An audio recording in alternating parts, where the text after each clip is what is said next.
When I opened my front door that night, I thought I had been robbed until I saw the note. My entire house was stripped bare. No sofa, no fridge, not even a single fork left behind. The floorboards still showed marks where my furniture used to stand like ghosts of my life. And taped to the wall, written in my brother's handwriting, were the words, "We need it more than you do. Thanks." I stood there holding that note, my heart pounding, but my face calm. 3 days later, he called me crying, begging me to stop what I'd already set in motion. I'm Elena Ward, 41 years old, and for most of my life, I believed hard work could hold a family together. I live in Denver in a small 2-story home with white shutters and a lemon tree out front. My weekdays used to run like clockwork spreadsheets, coffee breaks, traffic on I-25, dinner for one. People said I was steady, the one who always had things figured out. Maybe that's why after our parents died, everyone assumed I'd take care of my younger brother Ethan. I was 24 then, barely paying my own bills, but I signed the papers, became his guardian, and promised myself he'd never feel like an orphan. For the next decade, I worked through weekends, picked up night shifts, skipped vacations, and poured every spare dollar into his future. I paid his tuition, bought him his first car, even covered his wedding when he married Sophie. I remember standing in the back of the church, exhausted but proud, watching them dance under fairy lights I'd paid for. It felt like every sacrifice had been worth it. After the wedding, Sophie started dropping by my house, always smiling, always asking, "Can I borrow this for a few days?" First, it was a purse, then shoes, then a jacket I'd saved months to buy. She never returned anything. When I asked about it, she'd laugh. "You're doing so well, Elena. You don't even miss it." Ethan would just nod, avoid my eyes. I told myself not to make it a big deal, family doesn't keep score. But over time, I started feeling like a storage unit instead of a sister. Every visit left me a little emptier, like she was taking more than just things. One afternoon, she asked about the furniture in my living room, running her hand along the armrest. "You'll replace it soon, right?" she said casually. I smiled, but something cold flickered inside me. I didn't know it then, but that moment her fingertips on my couch was the beginning of the end. It started with small things missing, clothes, borrowed dishes, but by spring, the tension had a pulse of its own. Sophie stopped pretending to ask. She'd walk through my house like it was a store, touching frames, testing cushions, saying things like, "You always buy the nicest stuff." I tried to laugh it off, but each visit left me uneasy. Ethan rarely came alone anymore. When he did, he talked about how expensive everything's gotten and how some people have it easier. I didn't like the way he said it. I didn't like realizing he meant me. One Saturday, Sophie showed up while I was cooking. She leaned on the counter, eyeing my new navy jacket hanging on a chair. "Can I borrow that for dinner tonight?" she asked. I kept stirring the pot. "You still have my gray one?" I said. "I haven't seen it in months." She rolled her eyes. "It's probably in my closet somewhere." "Relax." I looked at her, really looked this time, her manicured hand on my countertop, the smirk playing on her mouth. Something inside me snapped into focus. "No, Sophie, you can't borrow this one." The silence that followed was sharp. Ethan came in holding a grocery bag and froze. "What's going on?" he asked. Sophie crossed her arms. "Your sister thinks I'm a thief." I opened my mouth, then closed it. "I just want my things back," I said quietly. Ethan sighed. "Come on, Lena. Don't make this awkward. It's just clothes." That word just hung between us like a slap. After they left, I sat on the couch, staring at the jacket I'd refused to lend. For the first time, my own home didn't feel like mine. Weeks passed, and they stopped visiting. I thought maybe that was a good thing. A month later, I finally saved enough to renovate my house. New floors, new furniture, new appliances. I was proud every piece chosen by me paid in full. The delivery guys laughed when they saw how spotless the place was. "You treat this house like a museum," one said. I smiled. "Because it's all I have." When the work was done, I called Ethan. "I just upgraded everything. Do you and Sophie want my old set? It's all still in good shape." I heard muffled voices in the background, Sophie saying something under her breath. Ethan cleared his throat. "She says we don't need your junk." I forced a laugh. "Okay, no problem." But after hanging up, I sat in silence for a long time. That word again, junk. My hard work, My care, my history dismissed like trash. I told myself to let it go. I told myself family says things they don't mean. The next morning, I left for work like always. I remember locking the door twice, feeling the click under my fingers. I didn't know it would be the last time that lock meant safety. The first thing I noticed was the silence. My neighborhood was usually alive by 5 dogs barking sprinklers, hissing, but that evening everything was still. I remember juggling my keys, humming to myself, thinking about dinner. Then I saw it. The front door. The lock hung crooked metal, bent like it had been pried open. Inside, the air felt wrong, emptier somehow. My living room looked like a photo someone had erased. The new couch, the rug, the TV, the lamps gone. My kitchen was stripped bare. Even the silverware drawer had been emptied, forks and knives replaced by dust. I walked through each room, slowly refusing to believe what my eyes were showing me. Every sound, my shoes on the floor, the creak of a hinge echoed too loud. On the wall, a small note flapped in the breeze from the open window. It was taped above a clean rectangle of paint where a picture frame used to hang. I knew the handwriting instantly. "We need it more than you do." "Thanks," signed Ethan. I stared at those words until they blurred. It wasn't the theft that broke me. It was the entitlement behind it, the certainty that I'd just understand, that I'd forgive, that I'd keep paying. My knees felt weak, but I didn't fall. I folded the note, slid it into my purse, and took a slow breath. Mrs. Green, my elderly neighbor, appeared on the porch. "Elena, honey, are you all right?" she asked. Her voice trembled. I told her everything was fine, but my throat was tight. She shook her head. "I saw a moving truck here this afternoon. I thought you were donating furniture." I closed my eyes. "Did you see who it was?" "Your brother," she whispered. "He said you told him to take whatever he needed. I'm so sorry." Mrs. Green went home and returned with a flash drive. My security camera caught it all. I held that tiny drive like it was gold. Proof. Finally, proof. That night, I didn't sleep. I took photos of everything: the broken lock, the empty rooms, the scratches on the floor where the fridge had been dragged out. I lined up receipts, warranty papers, bank statements. I created a folder titled Evidence. My hands shook the whole time, but not from fear, from focus. The next morning, I sat across from my lawyer, Mr. Adler. He listened quietly as I told him everything.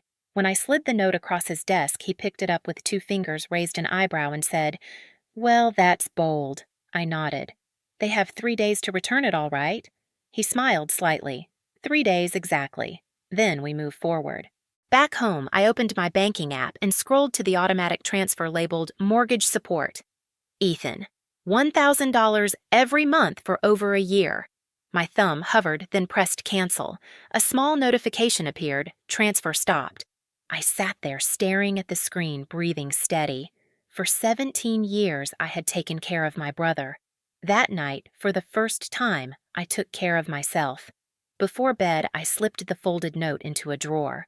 I wasn't going to destroy it. Not yet. I wanted to remember exactly how it felt to stand in my own home and read my brother's handwriting telling me I didn't deserve what was mine. He had 3 days. That's all. Day 1 passed without a call. I watched the clock strike midnight and realized Ethan had made his choice. Day 2, I sent him a short message: "You have until tomorrow." No reply. By the morning of the 3rd day, I stopped hoping for one. I printed every receipt, labeled every photo, and placed the flash drive from Mrs. Green on top. The evidence looked small, but heavy like the truth itself. At exactly 9 a.m., I called Mr. Adler. "They've ignored the deadline," I said. "Then we file the report," he replied. By noon, 2 police officers stood on my porch, taking notes as I walked them through the empty rooms. They photographed the note, bagged it as evidence, and nodded. "We'll pay them a visit," one officer said. An hour later, I sat in my car down the street from Ethan's house, my hands gripping the steering wheel. A police SUV pulled into their driveway. From where I parked, I could see the scene unfold. Sophie appeared at the door, hair messy, clutching a robe. Ethan stood behind her, pale, arguing with the officers. One of them held up the note sealed in plastic. Sophie's expression changed instantly from anger to panic. She covered her mouth and disappeared inside. The other officer gestured toward the moving truck, still parked beside their house. He opened it. My furniture was inside every piece, even the damn forks. For a second, I almost laughed. They hadn't even tried to hide it. My phone buzzed. Ethan. I let it ring twice before answering. "What did you do?" he shouted. "I did exactly what I said I would," I replied. "They're taking us in. You're ruining our lives." "You had 3 days," I said quietly. "You ruined your own." Behind his voice, I could hear Sophie crying, telling him to fix it to beg me. He didn't. He hung up. Later that afternoon, Mr. Adler called. They're being detained for questioning. The police found everything. Excellent work documenting Elena. Excellent work. I repeated those words softly as if testing them. For once, they didn't mean sacrifice. They meant victory. The trial was set 2 weeks later. I didn't want to see Ethan again, but part of me needed to. I needed him to witness what it looked like when someone refused to be walked over anymore. The courtroom smelled of varnish and cold coffee. Sophie sat at the defense table, her hands twisting in her lap. Ethan looked thinner eyes darting around like a trapped animal. When the judge entered, everyone stood. My pulse stayed steady. Mr. Adler opened his folder, placed the flash drive on the desk, and said, "Your Honor, Exhibit A." The screen flickered to life. The footage showed Ethan and Sophie hauling my refrigerator, my dining table, my life, laughing while they did it. The courtroom went silent except for the sound of the truck door slamming shut. Then came the note. The judge read it aloud. "We need it more than you do." "Thanks." He looked up unimpressed. "Charming," he muttered. Ethan lowered his head. Sophie's face crumpled. When it was my turn to speak, I didn't raise my voice.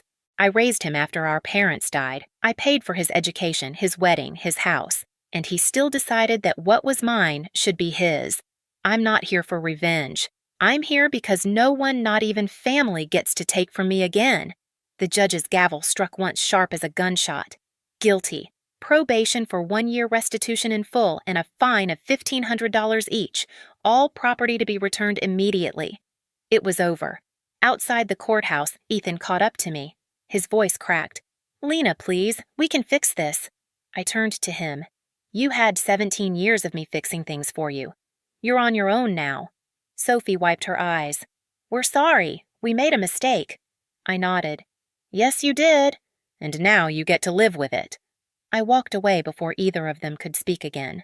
The next morning, I met Mr. Adler again. "I need to update my will," I said. He raised an eyebrow but didn't ask questions. When the paperwork was ready, I signed it. Everything I owned, the house, the savings, the retirement fund, would go to a scholarship foundation for orphans, children who actually needed it more than Ethan ever did. 2 days later, Adler sent the legal notice to Ethan. It didn't take long. That evening, someone started pounding on my front door. I looked through the peephole. "Ethan and Sophie." "You changed your will," Ethan yelled. "You're serious." "Completely," I said through the chain lock. "I'm your only family. You stopped being that the day you broke into my house." Sophie stepped forward, eyes red. "We're having a baby, Lena. Don't you care about your niece or nephew?" I hesitated for half a second, then said, "I hope you raised them better than you were raised." Ethan's hand hit the door. "You owe me," I laughed, bitter and soft. "I owe you nothing. I raised you, fed you, gave you everything you ever wanted, and you thanked me by robbing me blind." "We said we're sorry," Sophie cried. "No," I said, voice steady. "You're sorry you got caught." They stood there speechless. I closed the door, turned the deadbolt, and for the first time in my life, didn't look back. That night, I sat in my living room. The furniture returned everything in its place. It looked exactly as before, but it felt different, stronger. Mine. I poured myself a glass of wine, opened my laptop, and booked a 2-week trip to Hawaii. The confirmation email popped up almost instantly. "Congratulations, your vacation is confirmed." For years, I had built my life around taking care of someone else. Now, for the first time, I was taking care of me. As I closed my laptop, my phone buzzed with a message from Ethan Please. "Just talk to me." I stared at it for a long time before deleting it without reading the rest. 3 days after the court ruling, my phone rang again. I almost didn't answer until I saw Ethan's name. His voice broke the moment I said hello. "Please, Lena, we're sorry. We lost everything. I'll bring it all back. Just drop the charges." Behind him, Sophie was crying, begging into the receiver. "We can't pay the fines. We'll lose the house." "Please." For a moment, I said nothing. I looked around at my living room, my couch, my photos, my peace, and felt something settle inside me. "You already brought everything back," I said quietly. "What's gone now isn't mine to fix." He kept talking, promising to do better, to start over. I let him. When he ran out of words, I said only, "You made your choices." "So did I." Then I hung up. That night, I slept with the windows open for the first time since the break-in. The air smelled like rain and lemon blossoms from the tree outside. No footsteps, no fear, just quiet. The next week, I installed a full security system: cameras, motion sensors, alarms. It wasn't about paranoia. It was about claiming safety as something I'd earned. When the technician asked if I wanted remote alerts to my phone, I smiled. No need. I'm finally home. I started saying yes to things I used to put off. Melissa, my closest friend, convinced me to try a pottery class downtown. I found myself laughing covered in clay, feeling younger than I had in years.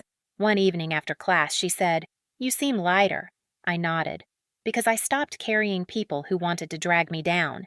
Each day felt like a quiet reclaiming. I cooked dinner with music on again. I bought fresh flowers for the kitchen table Ethan once called too expensive. I even caught myself humming while I cleaned. It wasn't happiness exactly, it was something steadier. Peace. One morning, I opened my calendar and circled the date of my Hawaii trip. 2 weeks away. The ocean, the silence, the space to breathe. It felt like more than a vacation. It felt like a rebirth. The phone rang again that afternoon. I didn't answer this time. I let it buzz until it stopped. When the silence returned, it felt sacred. Hawaii was everything I'd hoped it would be: warm air, blue water, no voices I recognized. I spent mornings walking the beach, barefoot, coffee in hand, watching the sun pull itself over the horizon. No alarms, no guilt, just the sound of waves and my own heartbeat finally slowing down. One evening, I sat on the balcony of my hotel, the sky painted gold, and thought about everything I'd lost and everything I'd gained. They had taken every object that could be carried out of my house, but not my strength, not my peace. That was something they could never steal. For the first time, I wasn't someone's caretaker, provider, or safety net. I was just me, Elena, whole. As I packed to go home, I looked at the folded note I'd kept in my suitcase. I smiled, then dropped it into the hotel trash can. The sound it made was small, but final. Have you ever had to walk away to find peace? Tell me in the comments. I'd love to know your story.